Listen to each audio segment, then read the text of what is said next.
Hello everybody, how you doing?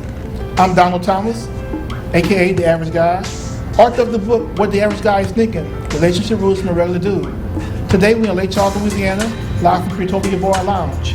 Have a few ladies coming in to have relationship talk, one-on-one, getting good conversation about relationships, marriage, whatever else comes up. We invite you guys to watch us, enjoy it, and take something from it. You ready? Let's go. Hello everybody, I'm Donald Thomas, The Average Guy. I'm here today in Lake Charles, Louisiana at Creatopia with some lovely ladies. We're going to have an awesome conversation tonight about relationships, love, marriage, finances, whatever comes up, from the real mouth of real women. So guys, if you're paying attention, get this information. It's going to be good. So to start off, let's introduce ourselves. From my right, who do we have? Hi, I am Cheryl Wani. I'm a nurse practitioner. I live in Lake Charles, Louisiana. I have 2 boys. Just had a new boy. I have 3 boys. And I love to try new things, and I like to find new ways to make money. I'm Tammy Pettis, currently separated. I'm a process operator. I love cooking, working out, writing, and spending time on the water. I'm Patricia Leje. I'm a mother of 6. I'm currently working with a safety technician in the construction field. I love new things, love to travel with my kids, love to explore whatever they want. We're doing it. Hello, I'm Jennifer Gopert, single. I have 4 children. They're all grown, 7 grandkids. I work at Walmart, grocery department manager, and I love dancing. Hello, I'm Janice Jolivet. I'm married for 31 years. I have 2 wonderful kids, 1 grandson, currently unemployed. Awesome. The reason I'm doing this is I'm currently an author of the book that you see, What the Average Guy is Thinking. The reason I wrote the book was to basically bridge the gap between men and women when it came to relationships. So these conversations are going to be about relationships. Real talk from real people to understand each other and our point of views. First off, ladies, first question. In your opinion, what makes a man a man? I'll take that one. Sure. In my opinion, what I feel makes a man is just someone that wants to provide for his family. Someone is there under any means necessary, just willing to work. Tammy? There are a lot of different angles that I could come at with that and say what makes a man a man. Correct. There could be differences between what I consider a man would be in terms of a single man, a married man, but let's go in terms of a married man, because obviously there are different things that are expected from someone who's married. Like Cheryl said, primarily you would want that man to be a provider. He would want to work and take care of his family. Be able to somehow, even though working, find the time to spend some quality time with the family. But most important, make sure that the wife and kids feel secure. Trust is very important, and without trust, whether it's a friendship, a business relationship, or a marriage, without trust, you don't have anything. Now, so far, something that's been constant with the description of a man is a provider. Do y'all agree a provider is necessary for in a man? Okay. Well, It doesn't define, provider is good, but it doesn't define absolutely what a man is by also being a provider, because he can provide in other ways, just not financial ways as well. okay.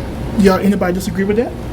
I agree with her, but also I would say what would make a man is when you put God first. Mm-hmm. When you put God first, I think it'll take care of itself.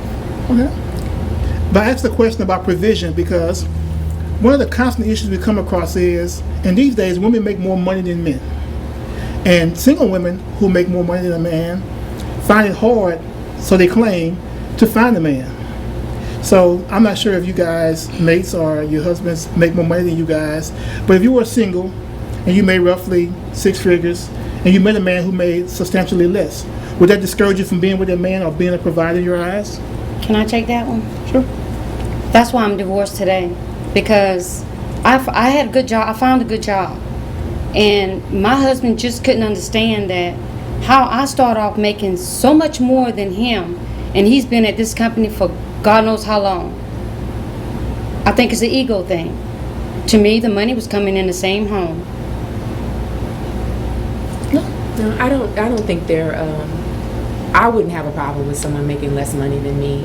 The big thing is you're out there making some money. You're not sitting at home waiting on me, or expecting me to do all the providing. If it's half of what I make, that's fine. And I would hope that men would be comfortable with that, with a woman who makes more money, because like you said, I understand that there are a lot of men out there that aren't comfortable with a woman making more money, but together you're stronger, so it shouldn't be an issue. It's a team effort. Exactly. Okay. I meet a lot of single women, and they have their own personal goals. I'm a nurse, I'm a doctor, I'm a lawyer, I'm an Instagram model, whatever it is. Like, they have their own identity, and they want to be somebody. They want to have a name for themselves, and they feel, the older they are, they feel like, I'm going to give up me by joining a man. So a lot of them don't have room for a lot of compromise.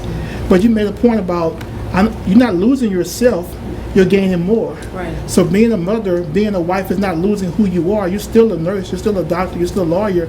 You're just gaining more, you're taking on more responsibility.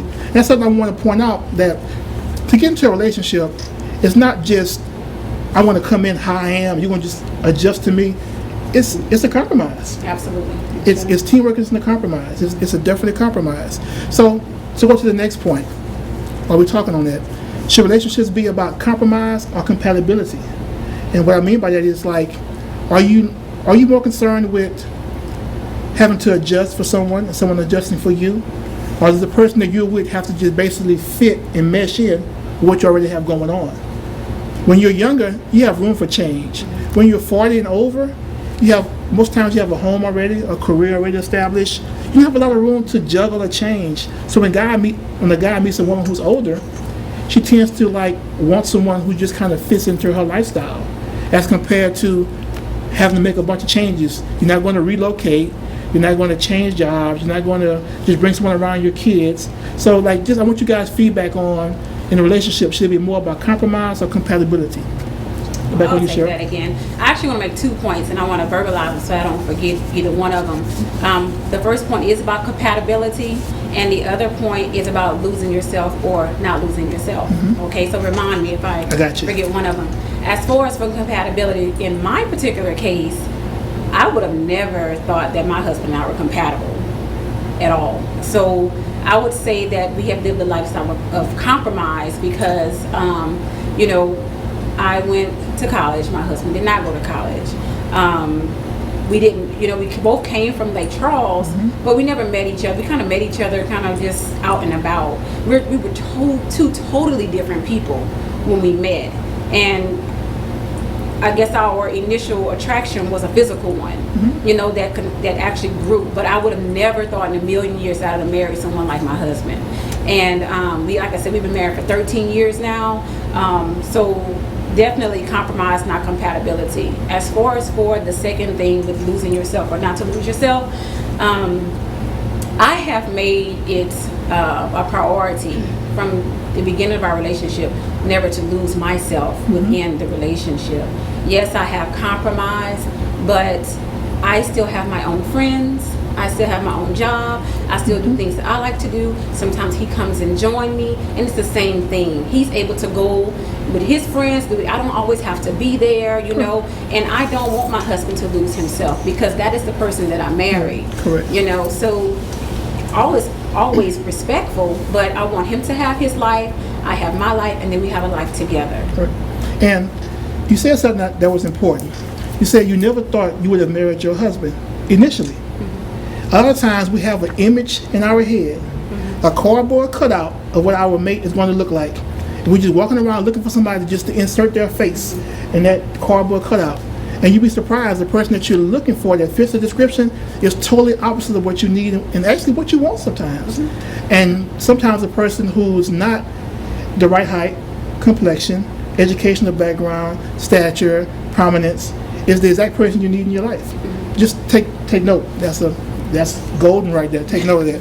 And, Donald, Cheryl and I had a conversation about this a couple of weeks ago, and I think she's absolutely right in that she learned early on, even though she, has been married a lot less longer than I have been. It would have been 23 years for me this month, but she learned early on that she had to have a definition of herself or a life for herself outside of her marriage. And I think as women, we tend to just throw ourselves completely into taking care of our husband and our children and our households, and then we're lost. Forget about And ourselves. that doesn't happen to everyone. Thankfully, it didn't happen to her, but I know that happened to me.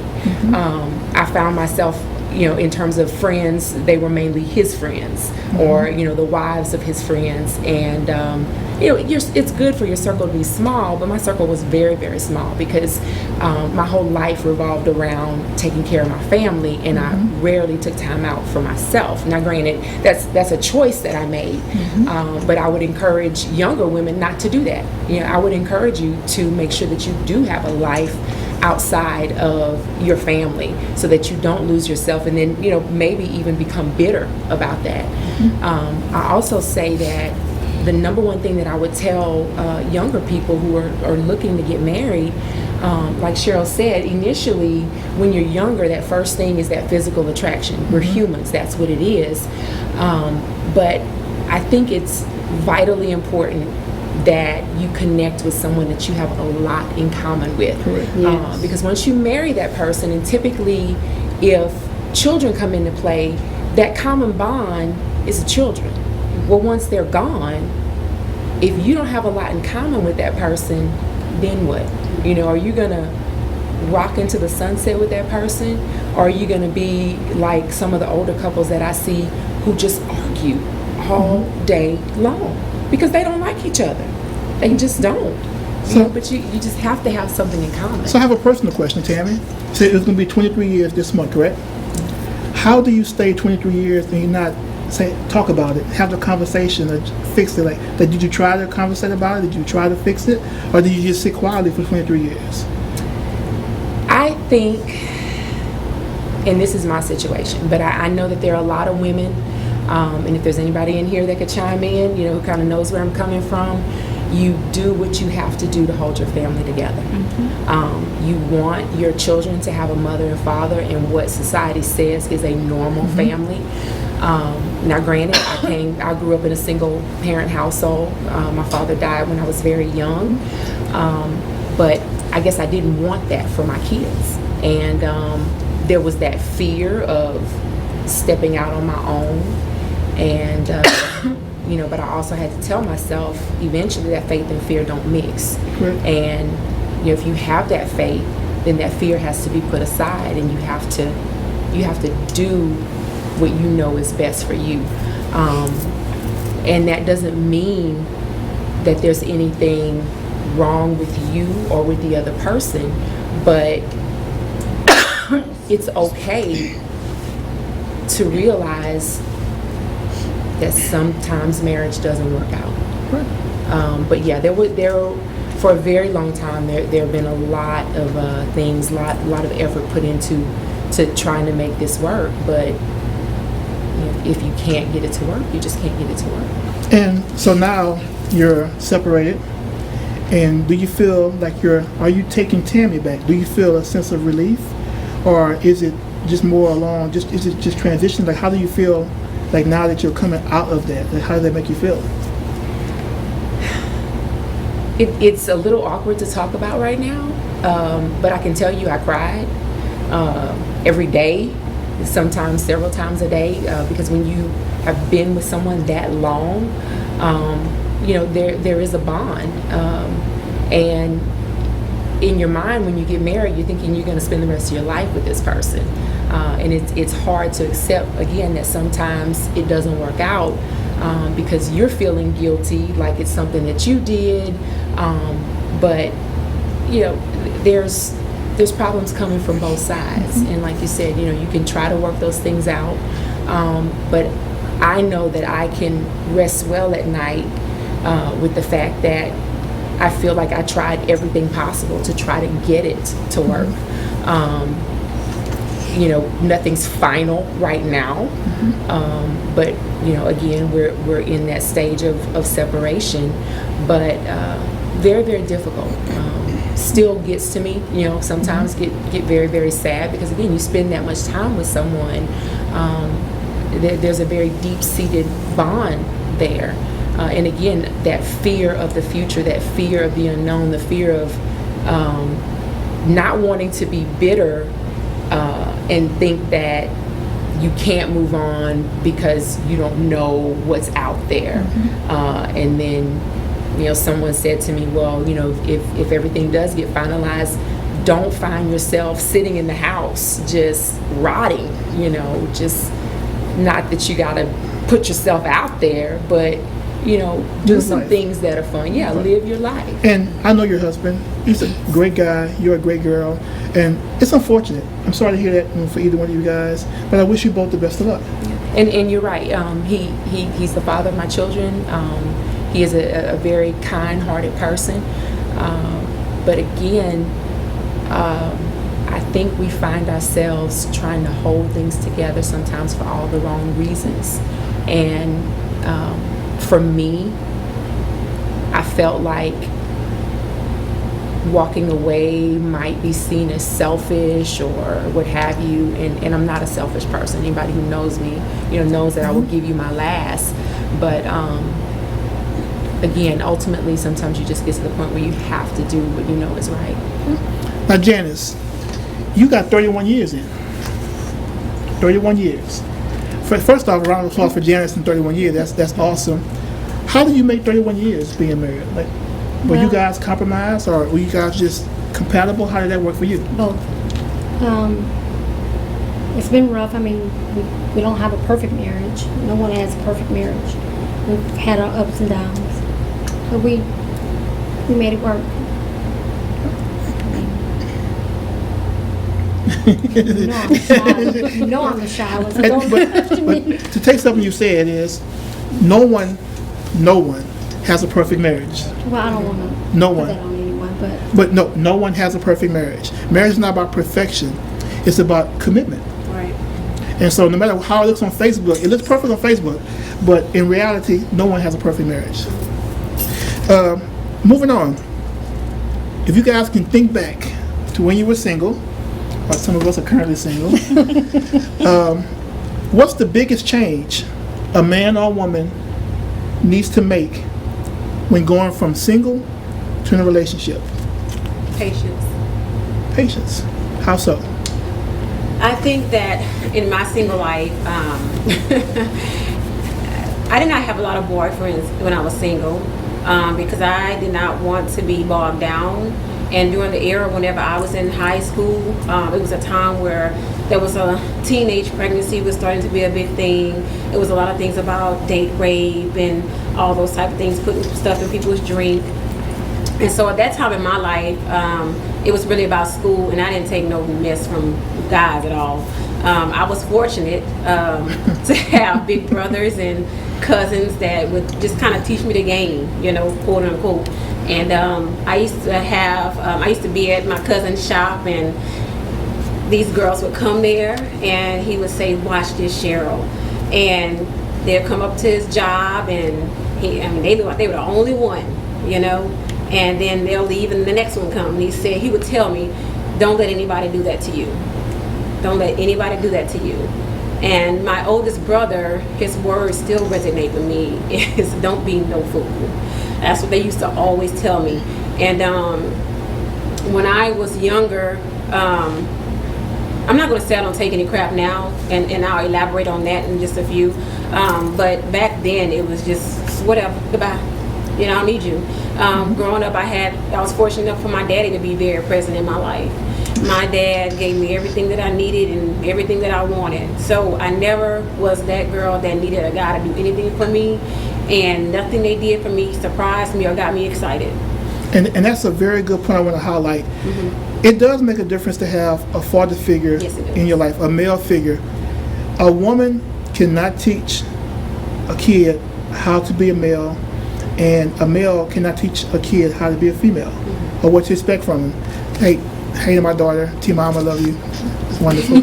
But that's very important. So even if it's not your father, because like, unfortunately your father passed, so you didn't have that option, but if there's an uncle or a neighbor that can be a positive male figure in a person's life, by all means do that. It's so important. Absolutely. It's so important. Patricia, same question. Going from single to a relationship, what's something that needs to happen, needs to change? From my experience, I would say my guards. Like, you know, when you're single, well, when you're in a relationship and it fails, you tend to build a wall, and it gets higher and higher as you progress through whatever you're going through. And sometimes that wall we put up, it can be a wall that has to come down at some point to actually, I've been praying, you know, if this is my husband's to be, you know, let everything be right. And also I have to remind myself that I still have this wall of being hurt from after, you know, 10 years with a man, and I have all these kids for. So now I have to realize, you know, the trust part comes in. You know, not everybody is like that next person. You know, the belief, the faith and everything. You know, if I say, you know, I'm trying to get myself, you know, well, I'm gonna go back to one of your questions you had. I became worldly with the guy I was with. When he was doing, I put myself in a place where I know how he looked, so I want to be right there with him. I backslid and giving up myself as a woman, just trying to dedicate every second to, if he's doing it, I want to be right there. Forgetting, well, I know my grandmother was living, probably knocked me out a couple of times because I knew I was doing wrong. But instead of me trying to keep up with the man I was with and maintain his lifestyle, I lost myself. And, you know, being young, I have a teenager. So I'm like, well, everything that these people taught me, I can't lose this, because, I mean, to me, I feel that's embarrassing, because I was, you know, I grew up that way. You don't shame how you grew up. So I had to pretty much back myself up and give up him and everything he had coming with him, because it wasn't for me. And now is the wall that I have to undo and let this man into my life to make everything, you know, if, you know, this is supposed to be my husband, I have to let this man, I have to trust him and believe that, you know, this is, if we're praying for this, then you got to kind of let God take his way and not also think, I'm not God. So I have to let, you know, trust him and believe that he got me, and the man that he has to be my husband, that he has me as well. And relationships don't work without trust. But you mentioned about having a wall. It's 2016. Women getting hurt by men is on an all-time high, and vice versa. I mean, it's not just on one side. But when you've been hurt, take time to heal before moving on. A lot of times people look at being single as a bad thing. Actually, being single is actually it's a necessary thing. Like, you have to have time to redefine who you are, what you want, like really realize what your worth is, and then search for somebody. But back to the question about change, something specific. And you mentioned before about like your friends and your girls, whatever. How much of your friendships had to change, like with the people you hung out with, the places you went? Did that change a lot when you got into a relationship? I'm not going to say that it changed a lot, but what I will say is that that I'm very observant about who I hang with and who I talk to. I do tend to primarily be around other married couples, because, you know, you have to be careful of what you allow to feed into your soul. Exactly. But I do have many single friends as well. I have friends that I've been friends with since I was in the 6th grade, and whether married or not, I never left any of my friends behind. Now, those friends may be doing some things that I don't partake in, you know, so although I may not go to the club with them every Saturday night, we are still friends. So to answer your question about whether my friends changed a lot, I wouldn't say that they changed. I think that I just look more to the value of what they can offer me in my life, you know, to ensure that I'm getting good seed into my... So not so much your friends, but the structure of your The friendship. structure will probably be a better way to explain it. The old folks says married women and single women don't mix. Is that true? I agree with that? Yes, because when we go out, Janice doesn't have outside friends. She does, but those are not the ones she hang with. I'm the friend. I'm the sister and the friend. So when we go out, it's always her husband, myself, and her. Gotcha. We I can say that as well because I know that most of my friends now, they're married. So me as a woman, I cannot put myself with them all the time because that's a relationship. Not saying that it's a bad thing, but it's a time and a place for everything. Like if they're doing couples thing, not saying that they, men are men, and you just some things you just don't put yourself out there in a place to always want to be up under that couple if it's all couples. I myself back myself up because I just don't feel like, if I have a husband or if I'm dating someone or we're going, then yes, I can bring them. But as far as me going into, hanging with my friends, and now simple fact that I'm single now, some of my friends I had, for years, I had to take them away because some of them just that they just don't have that spirit that I need right now. They're not feeding me the fuel that I need from some people. Some of my married friends, they have more Christ in them, and in order for me to change and be different, to be that woman for my husband, I have to back myself away from some of my single friends because they're just not mixing well with me. And a lot of times, in a woman's defense, women who have girlfriends, who are friends, been friends a long time. They've cried together, lied together, hung out, like they have a lot of history. Women are emotional. They build a bond. So when you change the relationship status, it's hard to give up a friend. I mean, that friend's been there through thick and thin. Then here comes this new guy, this buster you don't know anything about. Could be good for you, could not be good for you. And it's not easy to put a friend on the back burner. But what you have to realize is, say you're in high school, right? And everybody went to junior high school together, then graduation day comes, and you go on to college. Some go this school, some go to that school. Your friends are not any less your friends. You're just going to a different level in life that everybody can't come with you.